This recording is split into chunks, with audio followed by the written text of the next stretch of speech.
Subscribe to KC Trichy YouTube channel. Like, share and comment.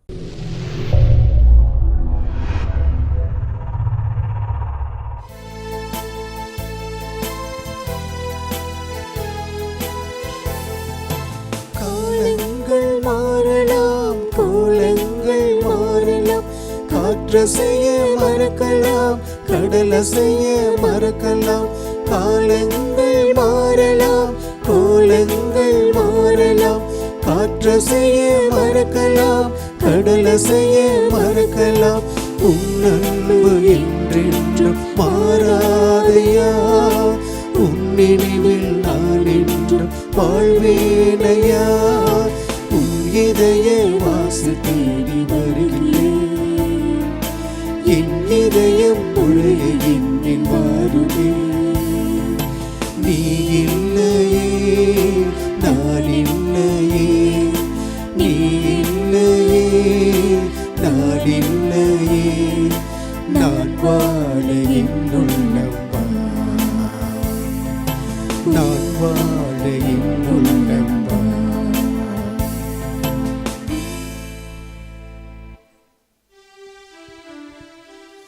தந்தை மகன் தூய ஆவியாரின் பெயராலே ஆமென். நம் ஆண்டவராகிய இயேசு கிறிஸ்துவின் அருளும் கடவுளின் அன்பும் தூய ஆவியாரின் தோழமையும் உங்கள் அனைவரோடும் இருப்பதாக. உம் ஆன்மாவோடும் இருப்பதாக. இயேசுவில் பிரியமான சகோதர சகோதரிகளை, இந்த இணையதள திருப்பலியின் வழியாக உங்கள் அனைவரையும் சந்திப்பதில் மட்டற்ற மகிழ்ச்சி அடைகின்றேன். ஆண்டவர் இயேசுவின் பெயரால் உங்கள் அனைவரையும் இந்த தெய்வீக திருப்பலியில் பங்கேற்று இறை ஆசிரை பெறுமாறு அன்போடு அழைக்கின்றேன்.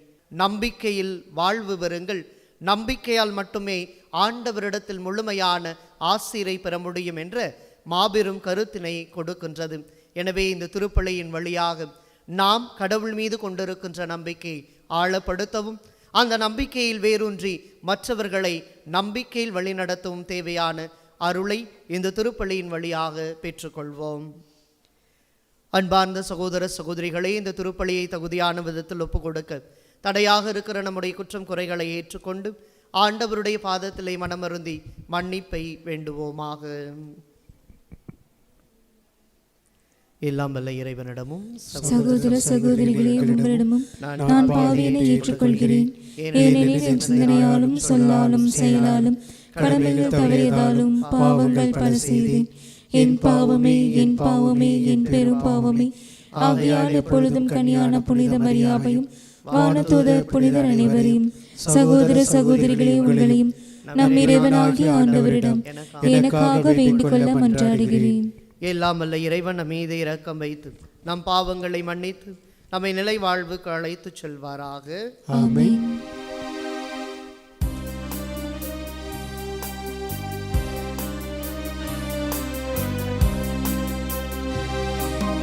ஆண்டவரே இரக்கமாயிரும்,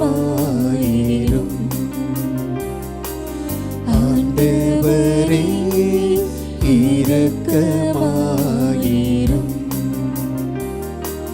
கிறிஸ்துவே இரக்கமாயிரும்,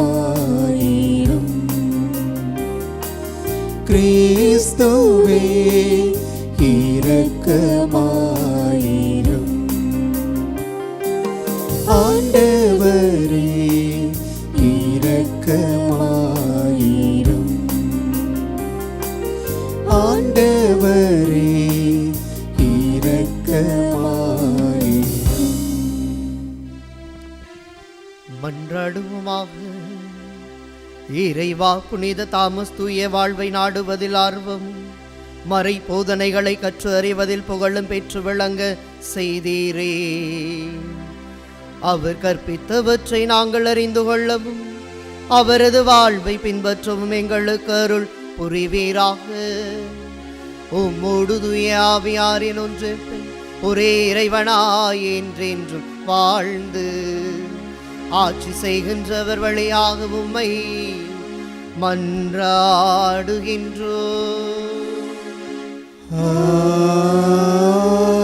ஆமென். முதல் வாசகம். கடவுளை தன் சிற்பியும் கட்டுபவருமாக கொண்ட நகரை ஆபிரகாம் எதிர்நோக்கி இருந்தார். எபிரேயருக்கு எழுதப்பட்ட திருமுகத்திலிருந்து வாசகம். அதிகாரம் 11 1, 2 மற்றும் 8 முதல் 19 முடிய.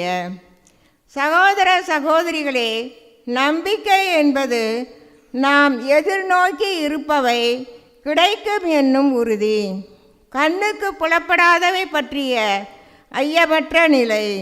இந்த நம்பிக்கையால் தான் நம் மூதாதையர் நற்சான்று பெற்றனர். ஆபிரகாம் தாம் அழைக்கப்பட்ட போது கீழ்ப்படிந்து உரிமை பேராக பெறவிருந்த இடத்திற்கு சென்றதும் நம்பிக்கையினால்தான்.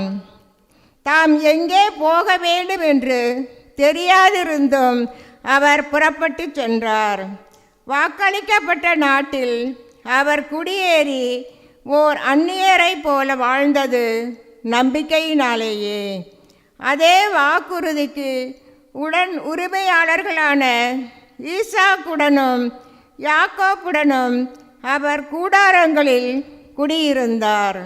ஏனெனில் அவர் அசையாத அடித்தளமுள்ள ஒரு நகரை எதிர்நோக்கி இருந்தார். அதை திட்டமிட்டவரும் கட்டியவரும் கடவுளே.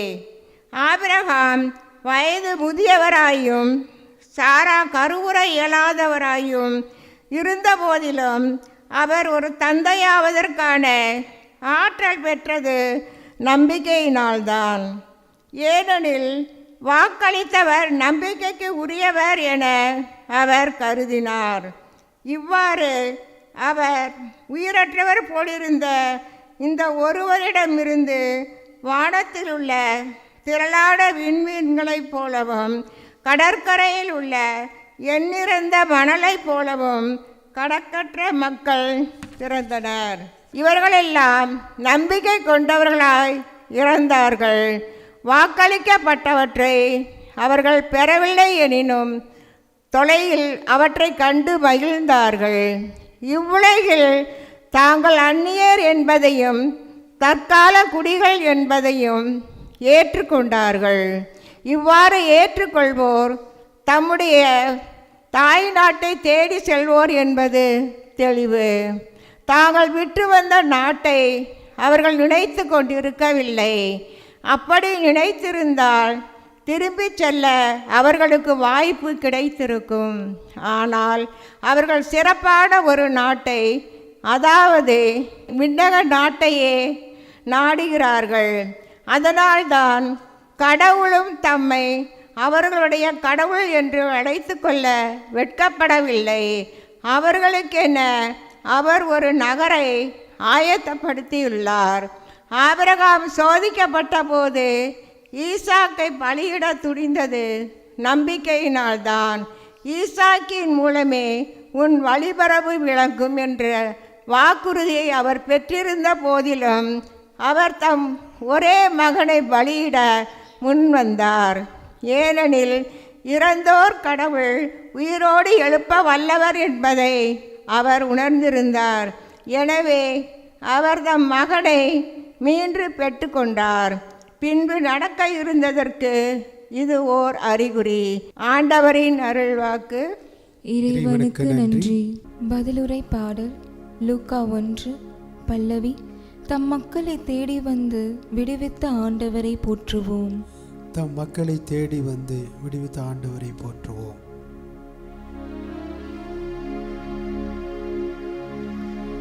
தம் மக்களை தேடி வந்து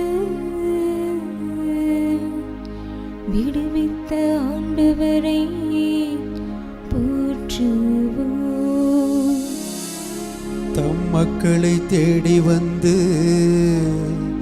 விடுவித்த ஆண்டவரை போற்றுவோம்.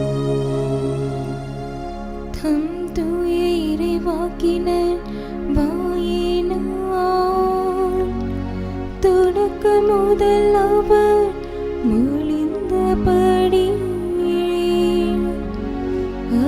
தம் ஊழியராகிய தாவீதின் குடும்பத்தில்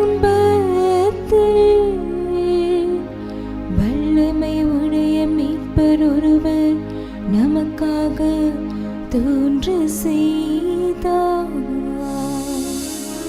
தம் மக்களை தேடி வந்து விடுவித்த ஆண்டவரை போற்றுவோம். நம் பகையிடம் இருந்தும் நம்மை வெறுப்போர் அனைவரின் பிடியிலிருந்தும் நம்மை மீட்பார். அவர் நம் மூதாதையருக்கு இரக்கம் காட்டி தமது தூய உடன்படிக்கையும் நம் தந்தையாகிய ஆபிரகாமுக்கு அவரிட்ட ஆணையும் நிறைவேற்ற நினைவு கூர்ந்தார். தம் மக்களை தேடி வந்து விடுவித்த ஆண்டவரை போற்றுவோம். தம் மக்களை தேடி வந்து விடுவித்த ஆண்டவரை போற்றுவோம். இவ்வாறு நம் பகைவரின் பிடியில் இருந்து விடுவிக்கப்பட்டு தூய்மையோடும் நேர்மையோடும் வாழ்நாளெல்லாம் அச்சமின்றி அவர் திருமுன் பணி செய்யுமாறு வழிவகுத்தார். தம் மக்களை தேடி வந்து விடுவித்த ஆண்டவரை போற்றுவோம். தம் மக்களை தேடி வந்து விடுவித்த ஆண்டவரை போற்றுவோம்.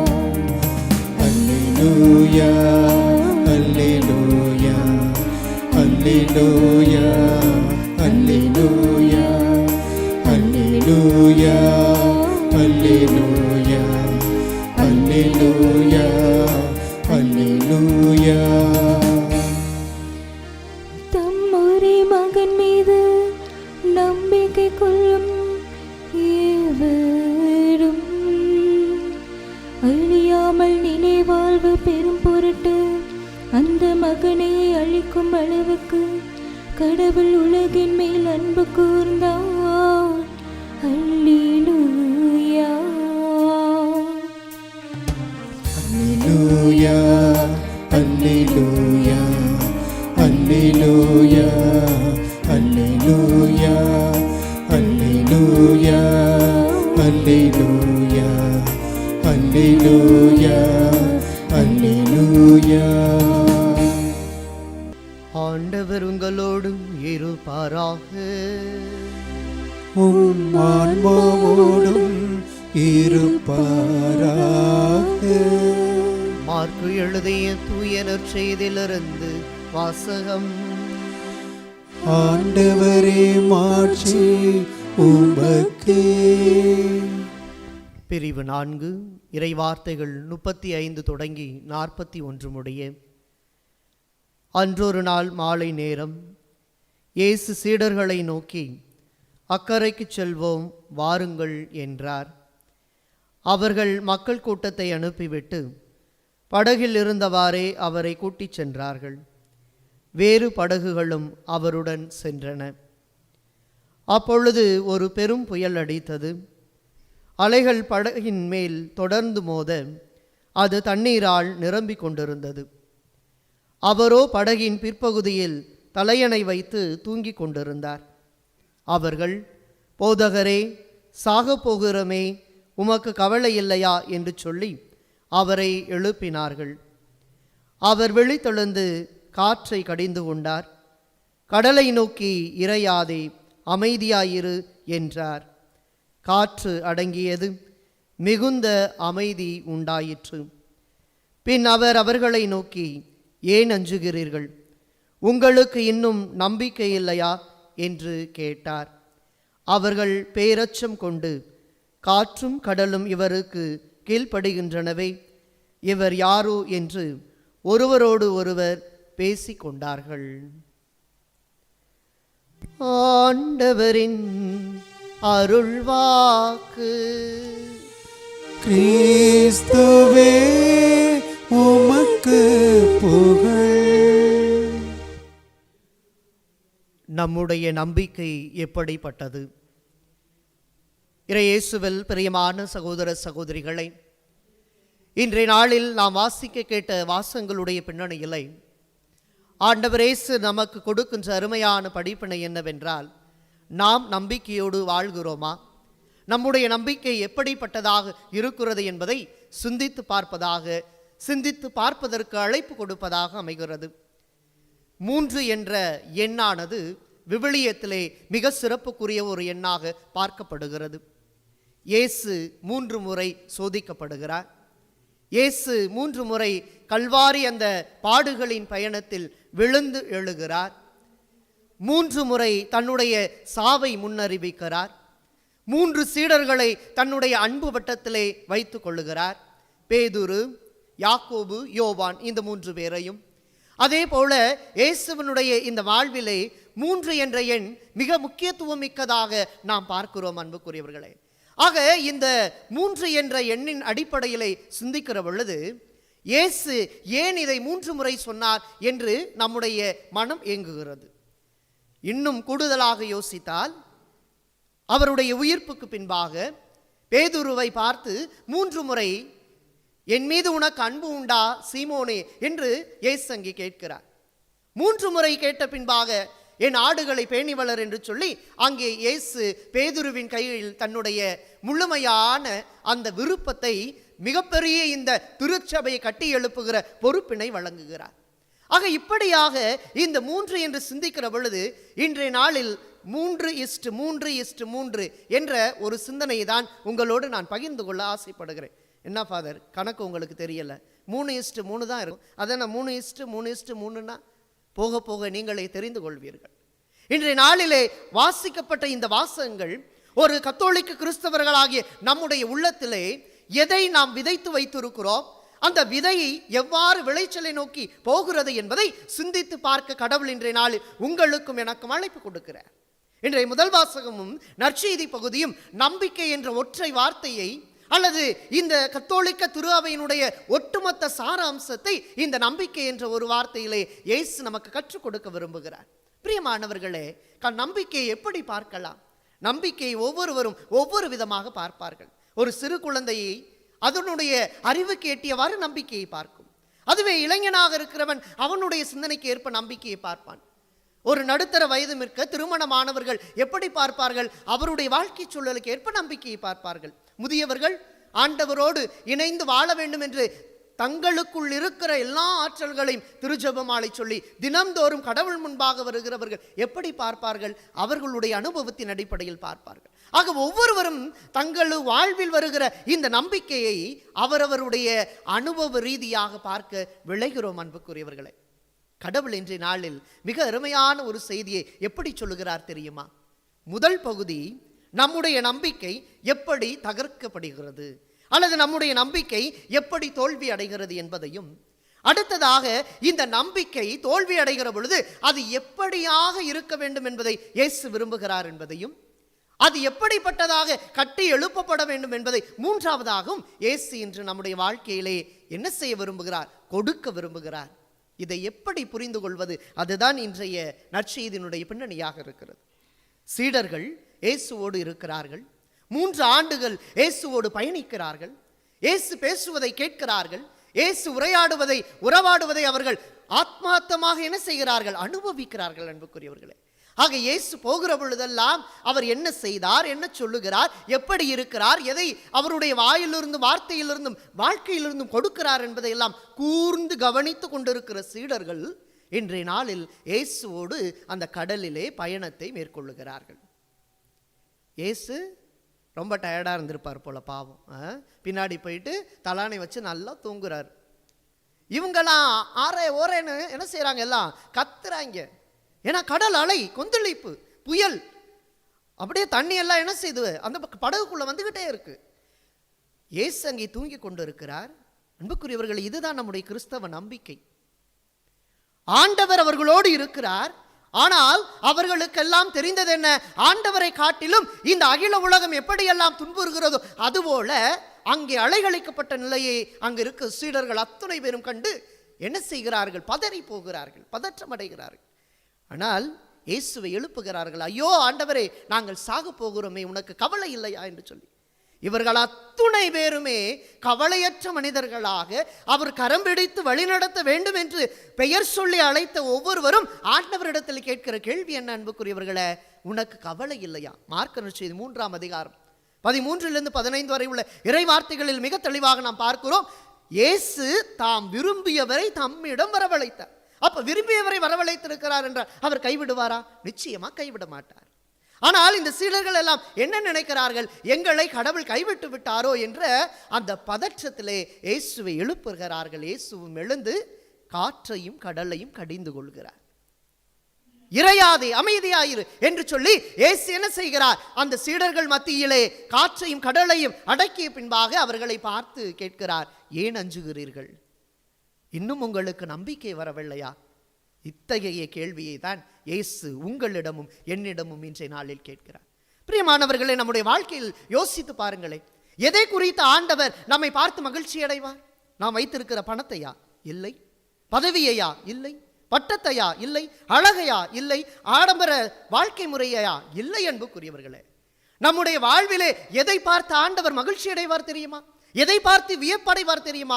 நம்மிடம் காணப்படுகிற நம்பிக்கையை வைத்துதான் கடவுள் நம்மை குறித்து ஆனந்தமும் மகிழ்ச்சியும் வியப்பும் அடைவதாக இன்றைய நற்செய்தியின் வழியாக நாம் பார்க்கிறோம். திருத்தூதர் பணிகள் 4ஆம் அதிகாரம் 12வது இறை வார்த்தையிலே இயேசுவினுடைய இந்த வாழ்க்கை முறையை எப்படி நாம் புரிந்து கொள்ள வேண்டும் என்று சொன்னால், நம்முடைய திருப்பலியிலே நம்பிக்கையின் மறைபொருள் என்று சொல்லுகிறோமே, அப்போது என்ன செய்கிறோம்? ஆண்டவர் இயேசுவினுடைய அந்த இறப்பையும் உயிர்ப்பையும் அவர் மீண்டும் வருவார் என்ற அந்த மீண்டும் வரக்கூடிய இறை ஆசீர் மிகுந்த ஒரு வருகையையும் நாம் நம்பிக்கையோடு எதிர்பார்த்திருக்கிறோம். அதை மறைபொருளாகவே என்ன செய்கிறோம்? திருப்பலியிலே பறைசாற்றுகிறோம். அதைத்தான் புனித பவுலடியார் தன்னுடைய வாழ்வு முழுவதுமாக என்ன செய்தார்? நற்செய்தி பயணங்கள் முழுவதிலும் கொடுத்ததாக நாம் பார்க்கிறோம். ஆக இங்கே திருத்தூதர் பணிகள் 4:12 நாம் வாசிக்கிறோம், இயேசு இறந்தார், உயிர்த்தார், மீண்டும் வருவார் என்பது மட்டுமல்ல, அவர் மீண்டும் வருகிற பொழுது இவரால் அன்றி மீட்பு எவராலும் கொடுக்கப்பட மாட்டாது என்ற உன்னதமான நம்பிக்கை வாழ்வை ஒவ்வொருவருடைய இதயத்திலும் விதைப்பதாக இயேசுவினுடைய வாழ்வில் இருந்து பார்க்கிறோம். அது மட்டுமல்ல, யோவான் நற்செய்தி 6ஆம் அதிகாரம் 48வது இறை வார்த்தையிலே என்னை நம்புவோர் நிலை வாழ்வு கொண்டுள்ளனர் என்று பார்க்கிறோம். ஆக இயேசுவை யாரெல்லாம் நம்புகிறோமோ அவர்கள் அத்துணை பேருக்கும் இயேசு என்ன செய்கிறார்? நிலை வாழ்வை கொடுக்கக்கூடிய கடவுளாக நமக்காக பாடுகள் பட்டு இறந்து உயிர் தெழுந்து இன்று நம்மோடு என்றும் நீடித்த நிலைத்த பிரசன்னமாக நம்மோடு வருகிற இயேசு ஆண்டவர் நம்மை பார்த்து சொல்வது நம்புவோருக்கு நிலை வாழ்வு உண்டு என்பதுதான். விவிலியத்தில் எத்தனையோ மனிதர்கள் இருக்கிறார்கள். பிரியமானவர்களே, நாம் விவிலியத்தை புரட்டி பார்த்தோம் என்று சொன்னார், குறிப்பாக புதிய ஏற்பாட்டிலே இத்தகைய நம்பிக்கை வாழ்வை இயேசு பார்த்து வியந்த மனிதர்கள் கோடான கோடி மக்கள் இருக்கிறார்கள். எப்படி? மத்தேயு நற்செய்தி 8ஆம் அதிகாரம் 5வது இறைவார்த்தையில் பார்க்கிறோம். நூற்றுவ தலைவனுடைய அந்த ஒரு வாழ்க்கை முறை, தன்னுடைய மகனுக்காக ஆண்டவர் இயேசுவிடத்திலே அவன் மன்றாடிய நிலை, இதை பார்த்து இயேசு என்ன செய்கிறார்? இப்படி ஒரு நம்பிக்கையை நான் எங்கும் கண்டதில்லையே என்று சொல்லி நூற்றுவ தலைவனை நினைத்து இயேசு வியப்படைகிறார். இரண்டாவதாக வாருங்கள், கானானிய பெண்ணுடைய அந்த வாழ்க்கையிலே மத்தேயு நற்செய்தி 16ஆம் அதிகாரத்திலே இந்த ஒத்துமையும் நற்செய்தி என்று சொல்லப்படுகிற மத்தேயு, மார்க், லூக்கா இந்த 3 நற்செய்திகளிலுமே கானானிய பெண்ணுடைய அந்த நிகழ்வும் இரத்தப்போகுடைய அந்த பெண்ணுடைய நிகழ்வையும் இரண்டையும் ஒரு சேர பார்க்கிற பொழுது கானானிய பெண் என்ன செய்கிறார்? ஆண்டவரை தொடர்ந்து வருகிறார், தொடர்ந்து வருகிற பொழுது, அவர் வேண்டுகிற பொழுது அவருடைய நம்பிக்கையை பார்த்து இயேசு என்ன செய்கிறார்? வியப்படைகிறார்.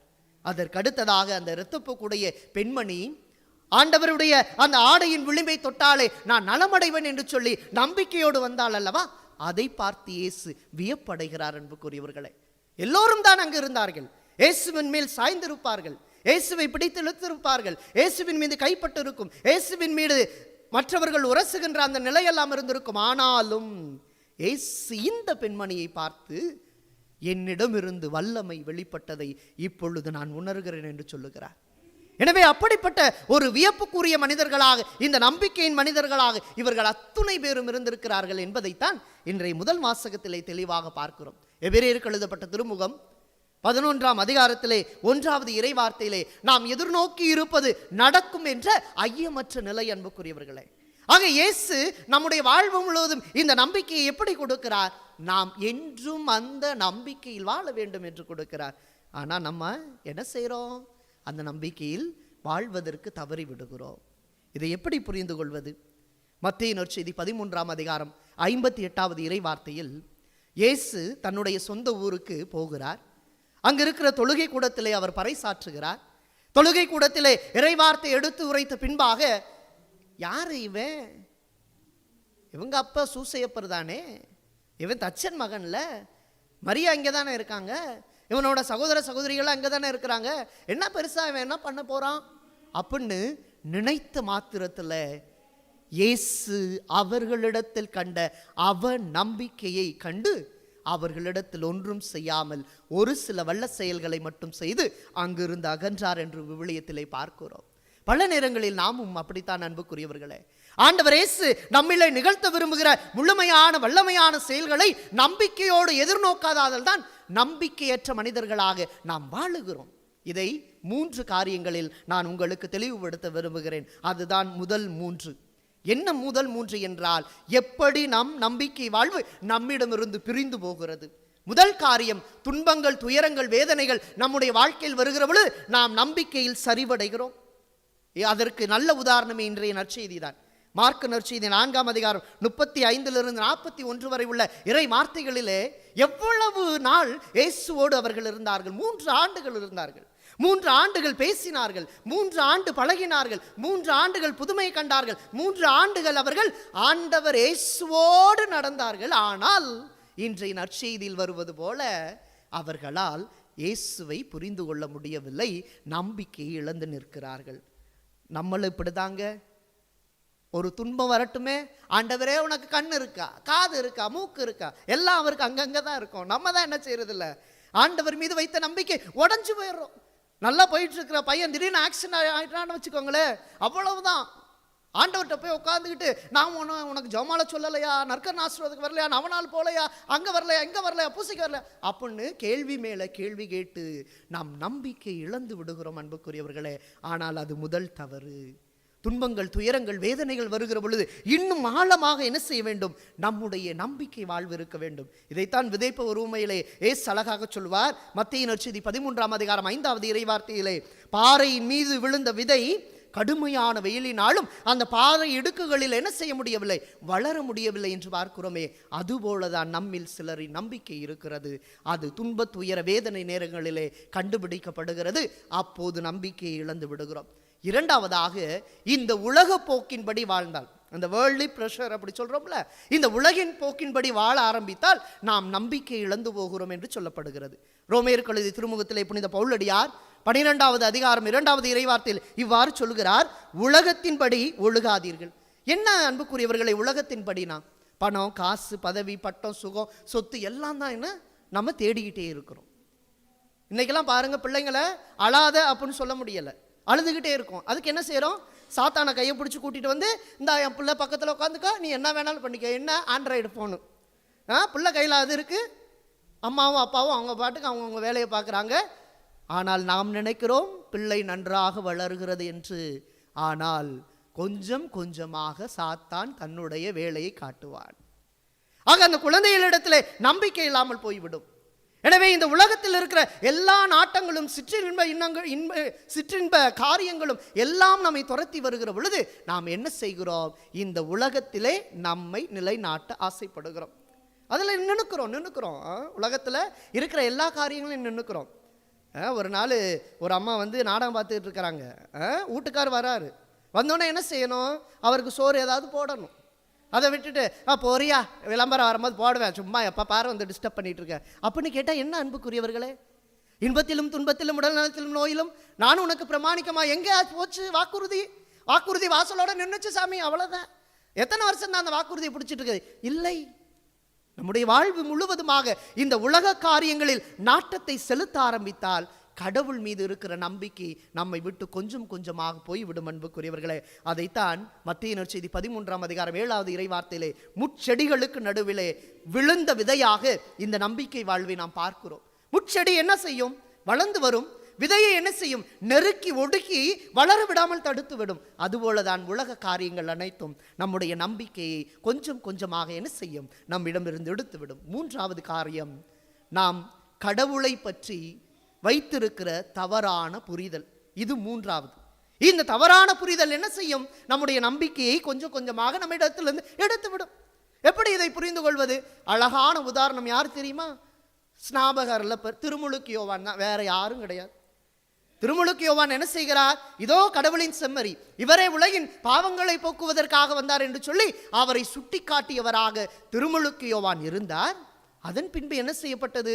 திருமுழுக்கு யோவானை கைது செய்து சிறையில் அடைத்து விட்டார்கள். அவ்வளவு தூரம் மூச்சை போட்டு உங்களுக்காண்டி ஒருத்தர் வராரு, அவரோட செருப்பை மிதியடிவார், அவருக்கு கூட எனக்கு தகுதி இல்லை, அவர் அப்படி செய்வார் இப்படி செய்வார்னு நாலு முழுசும் பிரசங்கம் வச்சவர் என்ன செய்யறாரு? நொந்து போய் மூளையில் உட்காந்துக்கிறாரு ஜெயிலில்.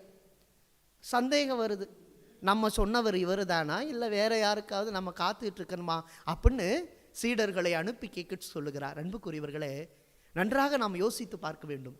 ஏன் திருமுழுக்கு யோவானுக்கு இப்படி ஒரு சந்தேகம் வந்தது? அதுதான் அந்த கடவுளை பற்றிய தவறான புரிதல். ஏனென்றால் திருமுழுக்கு யோவான் பறைசாற்றுகிற பொழுது என்ன சொன்னார்? சுலகையை எடுத்து கோதுமையையும் பதரையும் பிரிப்பார். இந்த அரசாட்சி முழுவதும் பாவ சேற்றுகளோடு கரைகளோடு இருப்பதை அவர் என்ன செய்வார்? தூய ஆவி என்னும் நெருப்பினால் திருமுழுக்கு கொடுத்து எல்லாவற்றையும் உங்களுக்கு ஆசிராக வழங்குவார் என்று அவர் பறைசாற்றியது இங்கு அப்ஸ் அண்ட் டவுனா மாறுது. இயேசு பாவிகளோடு உட்காருகிறார், பெண்களோடு உரையாடுகிறார், எல்லோரையும் அரவணைக்கிறார், அன்பு செய்கிறார், நடக்கிறார், போகிறார், எல்லாம் செய்கிறார். இதை பார்த்த திருமுழுக்கு யோவானுக்கு சற்று சந்தேகம் எழுந்து விடுகிறது. ஆனால் இயேசு தன்னுடைய சிந்தனையில் தெளிவாக இருந்தார், தன்னுடைய பணிவாழ்வில் தெளிவாக இருந்தார். லூக்கா நற்செய்தி 4ஆம் அதிகாரம் 18 - 19 வரை இதை தான் பார்க்கிறோம். ஆண்டவரின் ஆவி என் மேல் உள்ளது, ஏனெனில் அவர் என்னை அபிஷேகம் செய்துள்ளார், எனவே ஏழைகளுக்கு நற்செய்தி அறிவிக்கவும். இயேசு செய்ய வேண்டிய எல்லாத்தையும் என்ன செய்கிறார்? வரிசையா அங்கே கொடுத்து விடுகிறார். அன்புக்குரியவர்களே, எனவே இப்படியாக இந்த 3 விதமான காரியங்களினால் நாம் என்ன செய்கிறோம்? நம்முடைய நம்பிக்கையை இழந்து போய் விடுகிறோம். அப்படியே இருக்கலாமா? அதுதான் தப்பு. இப்போ என்ன ஃபாதர் செய்கிறது? அடுத்த 3க்கு போவோம். 3:3 என்று சொல்லுகிற பொழுது அடுத்ததாக நம்முடைய வாழ்க்கையிலே எப்படிப்பட்ட நம்பிக்கை நிலத்தில் இருக்கிறது என்பதை ஆண்டவர் முன்பாக நான் சிந்தித்து பார்க்க வேண்டும். 3 காரியங்களில் என் நம்பிக்கை போகிறது, ஆனால் எப்படிப்பட்ட நம்பிக்கை எனக்குள் இருக்கிறது என்பதை நான் சிந்தித்து பார்க்க வேண்டும். முதல் நம்பிக்கை மேலோட்டமான நம்பிக்கை, பெரிஃபரல் லெவல். என்னுடைய நம்பிக்கை எப்படி இருக்கிறது? மேலோட்டமாக இருக்கிறது. அது வேரோற்றமாக வேரூன்றி இல்லாத நம்பிக்கையாக இருக்கிறது. மத்தேயு நற்செய்தி 15ஆம் அதிகாரம் 8வது இறைவார்த்தையில் நாம் பார்க்கிறோம். இம்மக்கள் உதட்டினால் என்னை புகழுகிறார்கள், ஆனால் உள்ளமோ வெகு தொலைவில் இருக்கிறது என்று பார்க்கிறோம். அப்படிப்பட்ட நம்பிக்கை என்ன செய்யாத அன்புக்குரியவர்களே, கடவுளுடைய ஆசிரை நம்ம வாழ்விலை கொண்டு வந்து சேர்க்காது. நல்லா நீங்க யோசிச்சு பாருங்க. மத்தேயு நற்செய்தி 22ஆம் அதிகாரம் 29வது இறைவார்த்தையிலே இயேசு சொல்லுவார் ஒரு இடத்திலே, உங்களுக்கு மறைநூலும் தெரியாது, கடவுளின் வல்லமையும் தெரியாது. இப்ப எவ்வளோ கோபமா பேசியிருக்காரு பாருங்க இயேசு. மறைநூல்னா என்ன? உங்களுக்கு பைபிளும் தெரியாது, என்னுடைய அந்த ஹோலி ஸ்பிரிட், என்னுடைய ஆவியினுடைய அந்த உடனிருப்பும் உங்களுக்கு தெரியாதுன்னா சுற்றி நிற்கிறவன் அப்படியே ஸ்டன்னாகி நிற்பான். என்னடா இப்படி பேசுகிறாரு, கூடவே வந்தமேடா அப்படின்னு சொல்லிட்டு. ஆனால் இயேசு எல்லாவற்றையும் தெளிவாக நம்முடைய வாழ்க்கையில் கொடுக்கிறார். அன்புக்குரியவர்களே, நாம் தான் என்ன செய்கிறோம்? பல நேரங்களில் அதை புரிந்து கொள்ளாத பிள்ளைகளாகவே இந்த உலகத்தில் இருக்கிற எல்லா ஆசைகளினாலும் என்ன செய்கிறோம்? அடுத்தடுத்து போவதால் ஆண்டவர் நம்மோடு இருந்து நம்மை பலப்படுத்துகிறார் என்பதை புரிந்து கொள்வதில்லை. அதைத்தான் நாம் இங்கே பார்க்கிறோம், இந்த மேலோட்டமான நம்பிக்கை. இதனால எந்த பயனும் கிடையாது. அடுத்தது இன்னொன்று, வெளிவேடமற்ற நம்பிக்கை. சில நேரத்தில் என் பங்குல அல்லது நான் இருந்த பங்குகள் எல்லாம் இந்த கையில் ஒரு கயிறு, இந்த கையில் ஒரு கயிறு எல்லாம் கட்டிட்டு வருவாங்க. என்ன கயிறாக இருக்குது, என்ன சாமி பண்ணுறது, வாழ்க்கையே இப்படி போச்சு, கயிறு அவுத்து தூக்கி ஏறி அப்படின்னா. அன்புக்குரியவர்களே, இப்பொழுதெல்லாம் நம்முடைய வார்த்தைகளில் அதிகம் என்ன தெரியுமா வருகிறது? செய்வினை, பில்லி சூனியம், ஏவல், இப்படி பல்வேறு விதமான தீமையான காரியங்களை இந்த உலகம் என்ன செய்கிறது? நம்முடைய இதயத்தில் விதைக்கிறது. அது வெளிவேடமற்ற நம்பிக்கை. அதில் நம்பக்கூடாது, நம்பிக்கை வைக்கக்கூடாது. ஏனென்றால் அவை அத்துணையுமே நம்முடைய வாழ்க்கையை உடைத்து எறிந்துவிடும் என்பதை இயேசு இன்றைய நாளில் கொடுக்கிறார் அல்லவா? எனவே நாம் சிந்தித்து பார்க்க வேண்டும். எரேமியா புத்தகம் 2ஆம் அதிகாரம் 13வது இறை வார்த்தையிலே கடவுள் நமக்கு உயிரை கொடுக்கிறார்.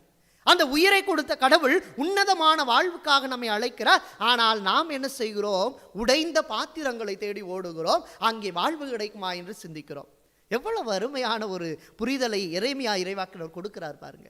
நாம் நம்முடைய திருப்பலியில் பங்கெடுக்கிறோம். என்னைக்காவது இந்த திருப்பலி ஒரு நம்பிக்கையின் கொண்டாட்டம் என்பதை உணர்ந்திருக்கிறோமா? நான் உங்களுக்கு சொல்றேன் பாருங்களேன். பிதாசுதன்லேருந்து ஆரம்பித்து கடைசி பிதாசுதன் வரையும் நம்ம என்ன செய்கிறோம்? நமது தெய்வீக திருப்பலியை கொண்டாடி மகிழ்கிறோம். ஒரு நாள் மறைக்கல்வி வகுப்பில் ஒரு பையன்கிட்ட கேட்டேன், உனக்கு என்னடா பிடிக்கும் பூசையில் அப்படின்னா, சென்று வாருங்கள் திருப்பலி நிறைவேறிற்று. அவனுக்கு தெரிஞ்சதெல்லாம் அவ்வளோதான் அன்புக்குரியவர்கள். ஏனென்றால் அவன் என்ன நினைக்கிறான்? சென்று வாருங்கள் சொன்னால் நம்ம பாட்டுக்கு எங்கிட்டாவது எகிரி குச்சி ஓடி போயிடலாம், மறைக்கல்வி கூட இல்லாமல் அப்படின்னு தான் அவனுடைய புரிதலாக இருக்கிறது.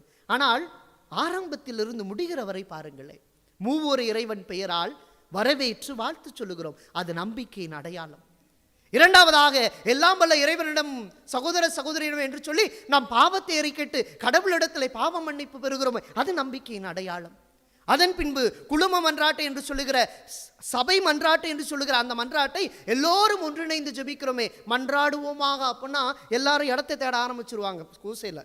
அதுதான் நடக்கும். சில நேரத்தில் சேரில் உட்காந்துருந்தாங்கன்னா நம்ம சேர் பின்னாடி இருக்கா, மன்றாடுவோமா, சாமி சொல்லிட்டாரு அடுத்தது உட்காரலாம், அப்படி அதுவல்ல, எல்லாரும் சேர்ந்து ஆண்டவரிடத்தில் ஜெபிக்கிறோம். ஆக இந்த சபை மன்றாட்டு நம்பிக்கையின் அடையாளம். அதற்கடுத்தது வாருங்கள், இறை வார்த்தை பகுதி. முதல் வாசகம், 2ஆம் வாசகம், நற்செய்தி, மறையுறை, நம்பிக்கையாளர் மன்றாட்டு என்று சொல்லப்படுகிற அந்த இறைவாக்கு வழிபாடு முழுவதுமே நம்பிக்கையின் அடையாளம் அன்புக்குரியவர்களே. அதற்கடுத்ததாக அப்பரச காணிக்கைகளை நாம் ஆண்டவருக்கு ஒப்பு கொடுக்கிறோமே, இயேசுவின் திருவுடலாகும் திரு ரத்தமாக மாற்றப்படுகிற அந்த நிகழ்வு என்ன? ஆண்டவர் இயேசுவிடத்தில் நீரே மெய்யாகவே தூயவர், தூய்மை அனைத்துக்கும் ஊற்று என்று சொல்லி ஆண்டவர் இயேசுவினுடைய அந்த வசீகர வார்த்தைகளை சொல்லி இங்கே வாழ்வு கொடுக்கிற அடையாளமாக இயேசுவினுடைய திருவுடலும் திரு ரத்தமும் நமக்கு கொடுக்கப்படுகிறது. அது நம்பிக்கையின் அடையாளம். அதற்கடுத்தது வாருங்கள், இயேசு கற்றுக் கொடுத்த அருமையான ஜெபம், இறைவேண்டல், விண்ணுலகில் இருக்கிற எங்கள் தந்தையே. அதில் ஒவ்வொரு வரியையும் எடுத்து சிந்திச்சோம்னா ஒவ்வொன்றுமே நம்பிக்கையின் அடிப்படையில் இருக்கிற நம்பிக்கையின் அடையாளங்கள். அதற்கடுத்தது தீமையிலிருந்து எங்களை விடுவித்தருளும் என்று சொல்லி ஜெபிக்கிறோமே, அது நம்பிக்கையின் அடையாளம். அதன் அடுத்ததாக அமைதியை உங்களுக்கு விட்டு செல்லுகிறேன் அப்படின்னு சொன்னோன்னே பக்கத்தில் யார் இருக்கதெல்லாம் பார்க்கறதில்ல. இந்த செவத்துக்கு ஒரு சமாதானம், அந்த செவத்துக்கு ஒரு சமாதானம், இப்படித்தான் சில நேரங்கள் என்ன செய்கிறோம்? புரியாமல் நாம் செய்து விடுகிறோம். ஆனால் நம்பிக்கையை கடவுள் கொடுத்து அங்கே சமாதானத்தை, அமைதியை வழங்குகிறார். கடைசியாக இந்த திருப்பலியினுடைய உச்சக்கட்ட நம்பிக்கை அடையாளம் எது தெரியுமா அன்புக்குரியவர்களே? நீங்களும் நானும் ஆண்டவரே நீர் என் உள்ளத்தில் எழுந்தருள நான் தகுதியற்றவன் என்று சொல்லுகிறோமே, அதுதான் உச்சக்கட்ட நம்பிக்கையின் அடையாளம். கடைசியாக இவ்வளவு நம்பிக்கையை பெற்ற நாம் அந்த நம்பிக்கையோடு சென்று வாருங்கள், திருப்பலி நிறைவேறிற்று, வாழ்வின் பலி தொடர்கிறது என்று சொல்லுகிறோமே, அந்த நம்பிக்கையோடு தான் நீங்கள் ஆலயத்திலிருந்து இந்த திருப்பலி முடிந்தவுடன் செல்கிறீர்கள். ஆக இப்படிப்பட்ட ஒரு நம்பிக்கை வாழ்வை கொடுத்த கடவுளிடத்தில் மேலோட்டமாகவும் வெளிவேடமாகவும் என்ன செய்யக்கூடாது? நாம் நம்பிக்கையை வெளிப்படுத்தக்கூடாது. அப்புறம் எப்படி ஃபாதர் வெளிப்படுத்துறது? ஆழ்ந்த இறை நம்பிக்கை நமக்கு வேண்டும். அதைத்தான் மூன்றாவதாக நாம் பார்க்கிறோம். அன்புக்குரியவர்களே, நம்முடைய வாழ்க்கை முழுவதுமாக நாம் சிந்திக்கிற பொழுது எல்லா நிலைகளிலுமே நாம் என்ன செய்து விடுகிறோம்? நம்முடைய நம்பிக்கையை ஆழப்படுத்துவதிலே தவறி விடுகிறோம் என்பது உண்மை. என்ன ஃபாதர் இப்படி சொல்றீங்க? உண்மைதான். என்ன செய்யறது? கஷ்டமாக தான் இருக்கும். நம்முடைய வாழ்க்கையில் நம்ம நம்பிக்கையை ஆழப்படுத்துறது ரொம்ப கஷ்டம். ஆனால் விவிலியத்தில் அழகான ஒரு உதாரணத்தை தொடக்க நூலிலே 12ஆம் அதிகாரத்திலே பார்க்கிறோம். இன்றைய முதல் வாசகத்திலும் கூட அவரை பற்றி நாம் வாசித்தோம். அவர்தான் நம்பிக்கையின் தந்தையான ஆபிரகாம். அவரிடத்தில் விளங்கிய நம்பிக்கை எப்படிப்பட்டது? ஆழமானது. அங்கே வந்த 3 பேரும் அவரிடத்தில் பேசுகிற பொழுது, நீ ஆண்டவருடைய ஆசீரை பெறுவாய் என்று சொல்லுகிற நம்புகிறார். தன் மனைவி முதிர்ந்த வயது, நானும் முதிர்ந்த வயது, இப்பொழுது எப்படி குழந்தை பிறக்கும் என்று அவர் யோசித்த மாத்திரத்திலும் கூட ஆண்டவர் எங்களுக்கு செய்வார் என்று அவர்கள் மூவரும் சொன்னதை நம்பினார். எனவே அந்த நம்பிக்கையின் வழியாக அவருக்கு குழந்தை பிறக்கிறது. பிறந்த பின்பாக அந்த குழந்தையும் கடவுள் வச்சுக்கிட்டாரா? இல்லை. நீ கொண்டாந்து என்ன செய்ய, பலி கூட அப்படின்னார். அப்பையும் ஆபிரகாம் சளைக்கவில்லை. அன்புக்குரியவர்களே, கொண்டு போறார். நம்ம குழந்தைங்க இப்போதான் ஸ்மார்ட்டாக இருக்கு. அன்னைக்கே யார், ஈசாக்கு ரொம்ப ஸ்மார்ட்டாக இருந்திருக்காரு. ஏப்பா எல்லாத்தையும் எடுத்து வைக்க இது நம்ம வீட்டில் வேலைக்காரங்க வராங்க, அங்கே இங்கே எல்லாமே இருக்குது, கத்தி இருக்குது, விறகு இருக்குது, எல்லாம் இருக்குது, எங்கே ஆடு அப்படின்றான்.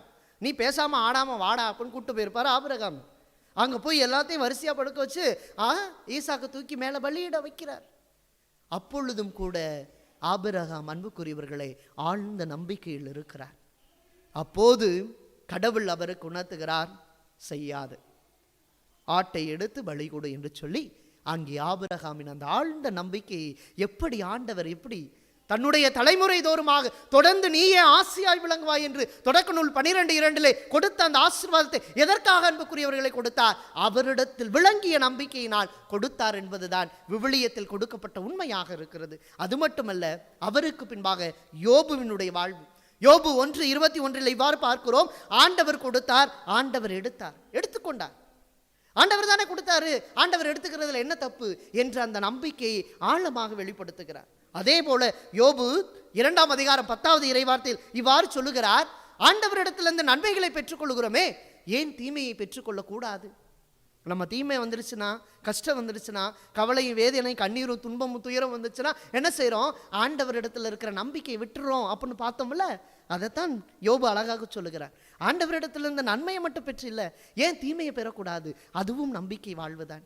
அதிலே நீ ஆளப்பட வேண்டும் என்பது ஆண்டவர் கொடுக்கிற ஒரு வழியாக, வாய்ப்பாக நீர் எடுத்துக்கொள்ள என்று சொல்லி யோபுவின் வாழ்க்கை சொல்லுகிறது.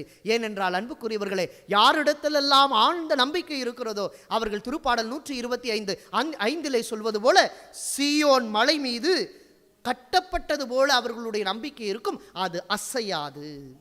அவர்கள் அசையாது இருப்பார்கள். சீயோன் மலை எவ்வாறு அசைக்கப்பட மாட்டாதோ அதுபோல ஆழ்ந்த நம்பிக்கை கொண்ட அத்துணை பேருமே என்ன செய்வார்கள்? ஆண்டவர் மீது உறுதியான நம்பிக்கையோடு இருப்பார்கள் என்பதுதான் 2வது 3வதாக நான் உங்களுக்கு சொல்வது. 3 முடிஞ்சிருச்சு, 3 முடிஞ்சிருச்சு. கடைசியான ஒரு 3 என்ன தெரியுமா? எப்படி என் நம்பிக்கையை நான் ஆழப்படுத்த முடியும், அல்லது ஆபிரகாமை போல நான் எப்படி ஆழ்ந்த நம்பிக்கை கொண்டவனாக என் வாழ்வில் வாழ முடியும் என்பதுதான் இறுதியாக உங்களோடு நான் பகிர்ந்து கொள்வது. ஏனென்றால் பிலிப்பியருக்கு எழுதிய திருமுகம் 1ஆம் அதிகாரம் 29வது இறைவார்த்தையிலே நாம் பார்க்கிறோம், கிறிஸ்துவிடம் நம்பிக்கை கொண்டிருக்க மட்டுமல்ல, அவருக்காக துன்பங்களை ஏற்று அதன் வழியாக மீட்பு பெறுவதற்கும் என்ன செய்கிறோம்? நாம் கடமைப்பட்டு இருக்கிறோம் என்பதை சொல்லுகிற பவுலடியார் கடைசியாக 3 நாம் கொண்டிருந்தோம் என்றால் நம்முடைய வாழ்க்கையில் நாம் கொண்டிருக்கிற நம்பிக்கை ஆளப்படும். முதலாவதாக, இறை வார்த்தையை வாசிக்க வேண்டும், வேற ஒன்றும் செய்ய வேண்டாம். இறை வார்த்தை வாசிக்கிற பொழுது அந்த வாசிப்பு என்ன செய்யும் என்றால் நமக்குள்ளே ஒரு ஆற்றலை என்ன செய்யும்? அங்கே கொண்டு வரும். அது மட்டுமல்லாமல் அந்த வாசிப்பு என் வாழ்வுக்கு தேவையான நம்பிக்கையை கொஞ்சம் கொஞ்சமாக ஊட்டிக்கொண்டே இருக்கும். அன்புக்குரியவர்களே, நீங்க தொடக்க நூல்லேருந்து திருவழிபாடு புத்தகம் வரை இருக்கிற எல்லா புத்தகங்களையும் 73 புத்தகங்களை வாசியுங்கள். அங்கே நம்பிக்கையை பற்றி எல்லா புத்தகங்களையும் நாம் பார்ப்போம். ஆக விவிலியத்தை வாசிக்க ஆரம்பித்தால் போதும், என் நம்பிக்கை என்ன செய்யாது? ஷேக் ஆகாது, அசைக்க முடியாது. அசைவு நோக்கி என்னுடைய நம்பிக்கை என்ன செய்யாது? நிச்சயமாக போகாது என்பதுதான் முதல் படிப்பினையாக இருக்கிறது. இதை யோவான் நற்செய்தி 1ஆம் அதிகாரம் 1-11 வரையுள்ள இறை வார்த்தைகள் பார்க்கிறோம். வாக்கு எங்கே இருந்தது? தொடக்கத்தில் இருந்தது. கடவுளாம் இருந்தது. கடவுளாக இருந்த வாக்கு என்ன செய்தது? மனிதராகி நம்மிடத்தில் குடிகொண்டது. அதுதான் பைபிள், வேற ஒன்றும் இல்லை. நம்ம கையில் வச்சிருக்கிறோமே இந்த வாக்கு என்ன? மனிதனான இயேசு. இவரை வாசிக்க ஆரம்பித்தால் எப்படி அன்புக்குரியவர்களே நம்பிக்கை இல்லாமல் போகும்? ஆண்டவர் இயேசுவை வாசிக்க ஆரம்பிக்கிற பொழுது, அவருடைய வார்த்தையை வாசிக்க ஆரம்பிக்கிற பொழுது என்னுள்ள நம்பிக்கை எப்படி மாறும் தெரியுமா? மத்தேயு நற்செய்தி 7ஆம் அதிகாரத்தில் பார்ப்பது போல பாறை மீது கட்டப்பட்ட வீட்டிற்கு ஒப்பாகும். அதைத்தான் இயேசு இன்றைய நாளில் விரும்புகிறார். 2வதாக, இறை வார்த்தையை கேட்க வேண்டும். இன்றைக்கி நம்ம கேசி மாஸ் வைக்கிறோம், கேசி திருச்சியில் இந்த பூசை வச்சுட்டு இருக்கிறோம்னா எவ்வளவு மக்கள் இந்த கேசி திருச்சியின் வழியாக ஆண்டவருடைய வார்த்தையை கேட்கிறார்கள். அருங்குடை திருச்சி அருங்குடை இல்லத்தின் வழியாக எவ்வளவு மக்கள் ஆண்டவருடைய வார்த்தையை கேட்கிறார்கள். இப்படியாக பல யூடியூப் சேனல் வழியாக என்ன செய்கிறார்கள்? மக்கள் ஆண்டவருடைய வார்த்தையில கேட்கிறார்கள். கேட்க கேட்க தான் அன்புக்குரியவர்களே நாம் என்ன செய்வோம்? அந்த நம்பிக்கையிலே ஆளப்படுவோம். இதைத்தான் ரோமேயருக்கு எழுதிய திருமுகம் 10ஆம் அதிகாரம் 17வது இறைவார்த்தையில் இவ்வாறு பார்க்கிறோம். கேட்டால்தான் நம்பிக்கை நம்மில் உயரும். ஆக இறைவார்த்தை கேளுங்க. பிள்ளைங்கள்ட்ட அந்த பாட்டை கேளு, அந்த படத்தை பாரு, இதை செய்ய அதை செய்யன்னு சொல்லாதீங்க. கொஞ்ச நேரம் நாச்சு என்ன செய்யணும்? நாம் பிள்ளைகளிடத்திலும் பெரியவர்களிடத்திலும் இளைஞர்களிடத்திலும் ஆண்டவர் இயேசுவினுடைய வார்த்தை போதிக்கிற பொழுது என்ன செய்யணும்? அதை கேட்க வைக்கணும். அதுலேயும் ஒரு சிக்கல் இருக்கு. எதை கேட்கணும்னு நீங்கள் என்ன செய்யணும்? முடிவு பண்ணணும். இன்றைக்கெல்லாம் யூடியூப் திறந்தா கண்டது கடியது வருது. இதை செய்கிறாங்க, அதை செய்கிறாங்க, அப்படி பண்ணுறாங்க, இப்படி பண்ணுறாங்க. நோ, அப்படிலாம் போகக்கூடாது. ஆண்டவருடைய வார்த்தை உண்மையாக எங்கே அறிவிக்கப்படுகிறதோ அதை காதுபட கேட்க வேண்டும். அன்புக்குரியவர்களை, கேட்டால் இன்றெல்லாம் மாதா தொலைக்காட்சி மற்ற யூடியூப் தொலைக்காட்சிகள் வழியாக நாம் என்ன செய்கிறோம்? அடுப்படையில் இருக்கிற பெரியவர்கள் கூட என்ன செய்கிறார்கள்? அருள் நிறைந்த மாதிரியை சொல்லியே அவரை கட் பண்ண காலகட்டம்லாம் வந்துருச்சு. இப்போ ஆண்டவர் இயேசுவினுடைய வார்த்தையை நிறைய பேர் கேட்டுக்கொண்டே இருக்கிறார்கள். ஆக கேட்பதால் நாம் நம்பிக்கையில் ஆளப்படுகிறோம். இறுதியாக இந்த வாசிப்பதை கேட்பதை வாழ்வாக்குகிற பொழுது நிச்சயமாக நம் நம்பிக்கை எப்படி ஆகிறது? இன்னும் ஒருபடி மேலே செல்லுகிறது என்பதுதான் ஆபிரகாமினுடைய வாழ்க்கையில் நாம் பார்க்கிறோம். அவர் வார்த்தையில் கொடுத்த நம்பிக்கையை, வார்த்தையில் கேட்ட நம்பிக்கையை, வார்த்தையில் வாங்கிய நம்பிக்கையை தன் வாழ்விலை கொண்டு வந்து சேர்க்கிறார். எனவே ஆண்டவரிடத்திலே நம்பிக்கையின் தந்தையாக உயர்ந்திருக்கிறார். எனவே சிந்தித்து பார்ப்போம். இந்த திருப்பலியிலே கடவுள் நம் ஒவ்வொருவரையும் நம்பிக்கையில் ஆளப்பட அழைக்கிறார். நம்முடைய நம்பிக்கை எப்படிப்பட்டது என்று ஆராய்ந்து பார்ப்பதற்கு அழைத்திருக்கிறார். அதற்கு நல்ல உதாரணம் என்ன தெரியுமா? இன்றைய நாளில் நாம் நினைவு கூறுகிற புனித தாமஸ் அக்வினாஸ். அவர் இறை நம்பிக்கையை தன் எழுத்துகளால் மற்றவருடைய இதயத்தில் விதைத்தவராக இருக்கிறார். எனவே சிந்தித்து பார்ப்போம். கடவுளிடத்தில் நாம் வருகிற பொழுது என் நம்பிக்கை, என் வாழ்வில் நான் கண்டு மகிழுகிற நம்பிக்கை எப்படிப்பட்டதாக இருக்கிறது என்பதை சிந்தித்தவர்களாக தொடர்ந்து இந்த திருப்பலியிலே ஜெபிப்போம்.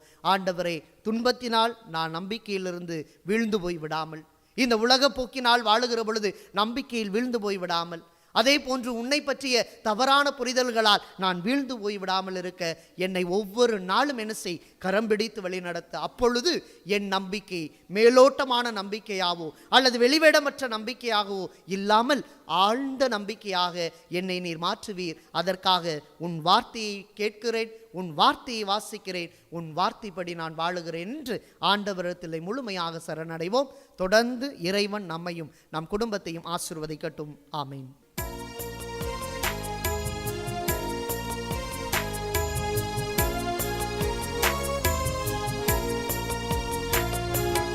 நாங்கள் தந்த காணிக்கை எல்லாம் இரட்சகர் கொடுத்தது. மேகம் சிந்தும் நீர்த்துளி எல்லாம் பூமி கொடுத்தது. காலங்கள் மாறும், கோலங்கள் மாறும், காலங்கள் மாறும், கோலங்கள் மாறும், ஆகாயம் மாறும் கடவுளின் மகனே, ஆனாலும் உன் அன்பு மாறாது. அன்பார்ந்த சகோதர சகோதரிகளே, என்னுடையதும் உங்களுடையதுமான பலி எல்லாம் வல்ல தந்தையாக இறைவனுக்கு ஏற்றதாகும்படி மன்றாடுங்கள். ஆண்டவர் தமது பெயரின் புகழ்ச்சிக்காகவும் மாட்சிக்காகவும் நமது நன்மைக்காகவும் புனித திரு அவையின் அனைத்து நலனுக்காகவும் உமது கையிலின்ற பலியை ஏற்றுக்கொள்வாராக. ஆண்டவரே, எங்கள் காணிக்கைகளை கனிவுடன் ஏற்றருள உம்மை தாழ்மையுடன் வேண்டுகின்றோ. இவற்றை புனிதப்படுத்தி இவை எங்களுக்கு மீட்பளிக்கும் அருளடையாளமாக என்றும் இருக்க அருள் புரிவீராக. எங்கள் ஆண்டவராகிய கிறிஸ்து வழியாக உம்மை மன்றாடுகின்றோ.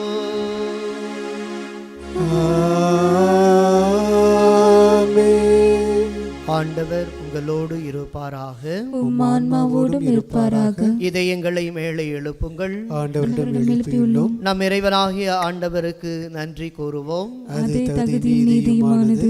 ஆண்டவரே, தூயவரான தந்தையே, என்றும் உள்ள எல்லாம் வல்ல இறைவா, எந்நாளும் எவ்விடத்திலும் நாங்கள் உமக்கு நன்றி செலுத்துவதும் மெய்யாகவே தகுதியும் நீதியுமாகும். எங்கள் கடமையும் மீட்புக்குரிய செயலுமாகும். அழிவுக்குரிய மனிதருக்கு உமது இறையல்பின் ஆதரவை அளிக்கின்றீர். மேலும் மனிதனின் சாகும் தன்மையை பிணிப்போக்கு மருந்தாக பயன்படுத்தி நாங்கள் எவ்வாறு அழிவுற்றோமோ அவ்வாறே எங்கள் ஆண்டவராகிய கிறிஸ்து வழியாக எங்களுக்கு மீட்பு அருளுகின்றீர். இவை அனைத்தாலும் அளவற்ற மாட்சி உமக்கே உரியது என்பதை உணர்கின்றோம். ஆகவே வானதூதர் அணிகளோடு நாங்களும் ஒன்றிணைந்து உமது மாட்சியை புகழ்ந்தேத்தி ஒரே குடும்பமாய் இணைந்து சொல்வதாவது: தூயவர் தூயவர் தூயவர், வான்படைகளின் கடவுளாம் ஆண்டவர். விண்ணகமும் மன்னகமும் உமது மாட்சியால் நிறைந்துள்ளன. உன்னதங்களிலே ஓசன்னா. ஆண்டவர் பெயரால் வருகிறவர் ஆசி பெற்றவர். உன்னதங்களிலே ஓசன்னா. ஆண்டவரை, நீர் மெய்யாகவே தூயவர், தூய்மை அனைத்துக்கும் ஊற்று. ஆகவே உம்முடைய ஆவியை பொழிந்து இக்காணிக்கைகளை தூய்மைப்படுத்த உம்மை வேண்டுகின்றோம். இவ்வாறு எங்கள் ஆண்டவர் இயேசு கிறிஸ்துவின் உடலும் இரத்தமுமாக எங்களுக்கு இவை மாறுவனவாகும்.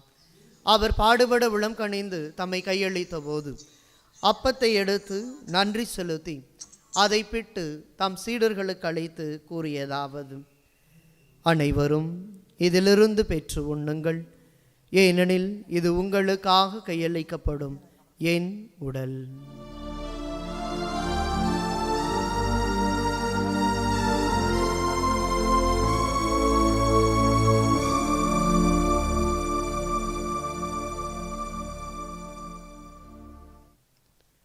அவ்வண்ணமே இரவு விருந்தை அருந்திய பின் கிண்ணத்தையும் எடுத்து மீண்டும் உமக்கு நன்றி கூறி தம் சீடர்களுக்கு அளித்து அவர் கூறியதாவது: அனைவரும் இதிலிருந்து பெற்று பருகுங்கள், ஏனெனில் இது புதிய நிலையான உடன்படிக்கைக்குரிய என் இரத்தத்தின் கிண்ணம்.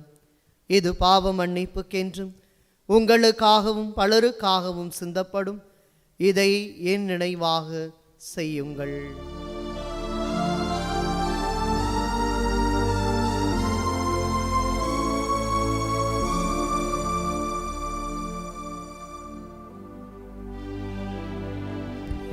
நம்பிக்கையின் மறை பொருள். ஆண்டவரே, நீர் வருமளவும் உமது இறப்பினை அறிக்கையிடுகின்றோம், உமது உயிர்ப்பினையும் எடுத்துரைக்கின்றோம். ஆகவே ஆண்டவரை, நாங்கள் கிறிஸ்துவின் இறப்பினையும் உயிர்ப்பினையும் நினைவு கூர்ந்து வாழ்வு தரும் அப்பத்தையும் மீட்பளிக்கும் கிண்ணத்தையும் உமக்கு ஒப்புக் கொடுக்கின்றோம். ஓம் திருமுன் நின்று உமக்கு ஊழியம் புரிய தகுந்தவர்கள் என எங்களை ஏற்றுக்கொண்டே, எனவே உமக்கு நன்றி செலுத்துகின்றோம். மேலும் கிறிஸ்துவின் உடலிலும் இரத்தத்திலும் பங்கு கொள்ளும் எங்களை தூய ஆவியார் ஒன்று சேர்க்க வேண்டும் என உம்மை தாழ்மையுடன் மன்றாடுகின்றோம். ஆண்டவரை, உலகெங்கும் பரவி இருக்கும் உமது திரு அவையை நினைவு கூர்ந்தருளும். எங்கள் திருத்தந்தை பிரான்சிஸ், எங்கள் ஆயர் ஆரோக்கியராஜ், எல்லா திருநிலையினர் ஆகிய அனைவரோடும் உமது திரு அவை அன்பில் நிறைவு பெற செய்தருளும். தந்தையே, உயிர்த்தெழும் எதிர்நோக்குடன் துயில் கொள்ளும் எங்கள் சகோதர சகோதரிகளையும் இறந்தோர் அனைவரையும் இரக்கத்துடன் நினைவு கூர்ந்து உமது திருமுக ஒளியினுள் ஏற்றருளும். எங்கள் அனைவர் மீதும் இரக்கமாயிரும். கடவுளின் கன்னி தாயான புனித மரியா, அவருடைய கணவரான புனித யோசேப்பு, புனித திருத்தூதர்கள், இவ்வுலகில் உமக்கு உகந்தவராய் வாழ்ந்த புனிதராகிய அனைவரோடும் நாங்கள் நிலைவாழ்வில் பங்கு கொள்ளும் தகுதி பெற்று உம் திருமகன் இயேசு கிறிஸ்து வழியாக உம்மை புகழ்ந்தேத்தும் வரமருள உம்மை மன்றாடுகின்றோம்.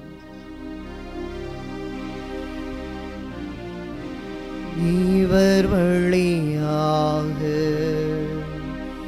இவரோடு இவரில் எல்லாம் வல்ல இறைவனாகிய தந்தையே,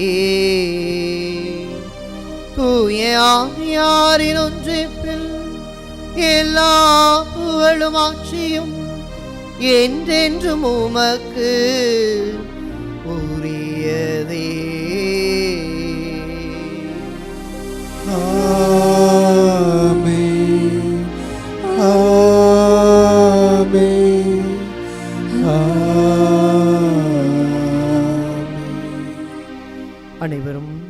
கரங்களை விரித்து இறை தந்தை நோக்கி இயேசு கற்றுக் கொடுத்த அதே ஜெபத்தை சொல்லி மன்றாடுவோமாக.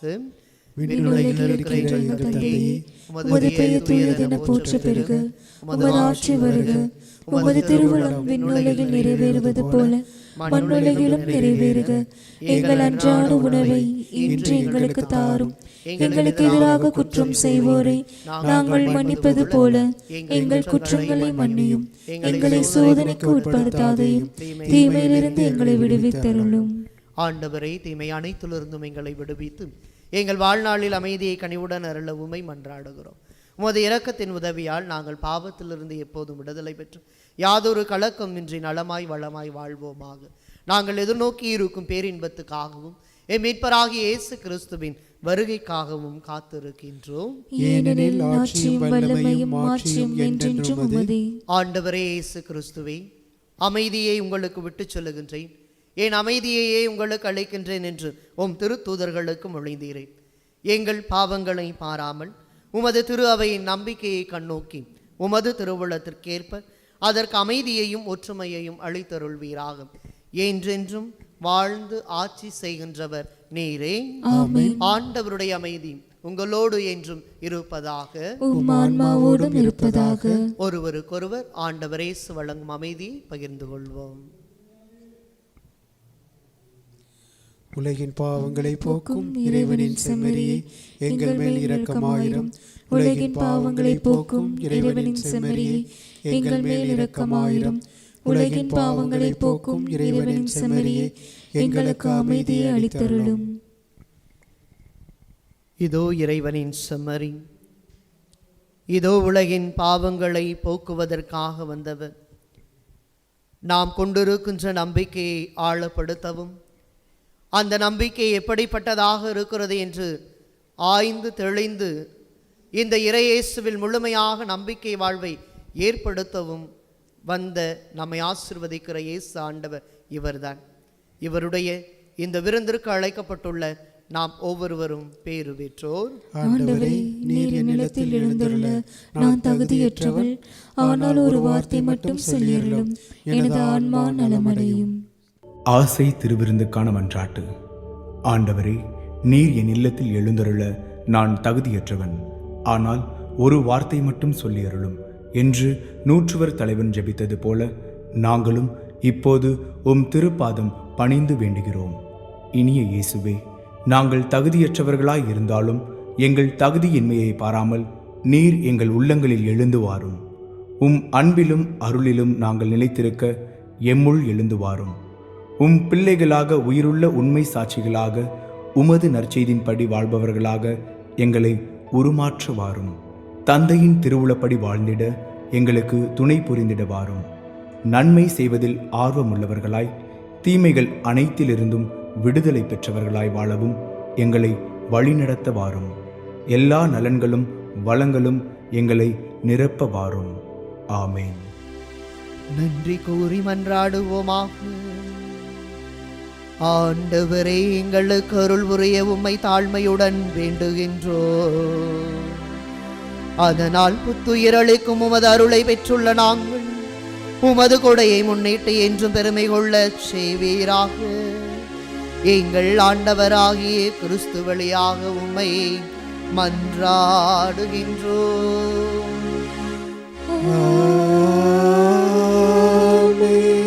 ஆண்டவர் உங்களோடு இருப்பாராக.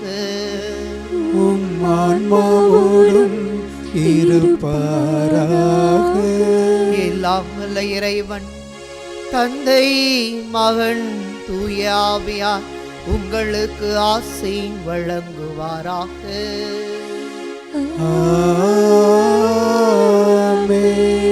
இறை நம்பிக்கையில் என்றும் ஆளப்பட்ட மக்களாக வாழ சென்று வாருங்கள்.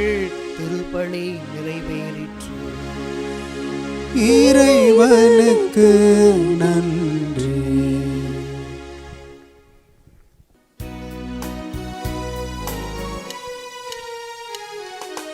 அன்னைக்கு கரம் குவிப்போம், அவள் அன்பை பாடிடுவோம், அவள் அன்பை பாடிடுவோம்.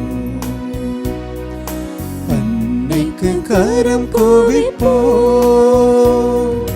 கன்னிமையில் இறைவன் ஒரு கொடுத்தார். அந்த முன்னவனின் அன்னை என திகழ்ந்தார். கன்னிமையில் இறைவன் ஒரு கொடுத்தார். அந்த முன்னவனின் அன்னை என திகழ்ந்தார். மனுக்குலம் வாழ்ந்திட பாதை படைத்தார்.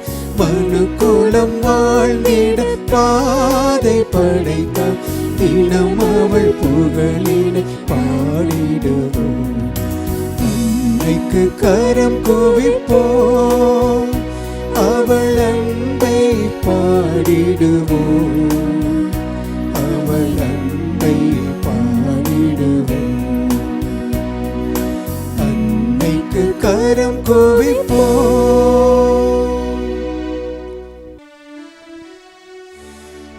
நிலையான புகழுக்குரிய தூய்மை மிகு நற்கருணைக்கு